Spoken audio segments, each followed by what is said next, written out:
La residència. Ens trobam a la plaça de la Constitució número 1, on està situada la residència per a gent major de Sa Pobla. Sa Pobla va ser una de les primeres localitats de les illes en oferir una residència per a gent major. El 1973, l'Ajuntament de Sa Pobla ensemadona els terrenys de Son Ametller, na Francisca Torres Serra, amb un preu de 4 milions de pessetes, 6.640.000 euros, i 4 anys i 3 mesos de reformes.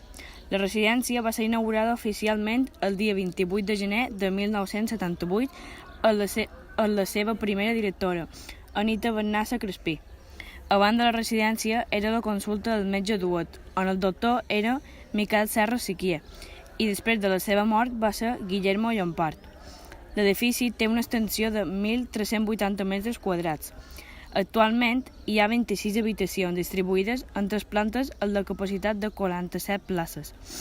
Consta amb una zona d'oficines, un menjador, 2 zones comunes, una sala multifuncions, una cuina, una bugaderia i dependències d'infermeria. La directora d'avui en dia és Apol·lònia Maria Vinimelis. Hi ha un total de 43 empleats i enguany es celebra el 40 aniversari de la seva inauguració.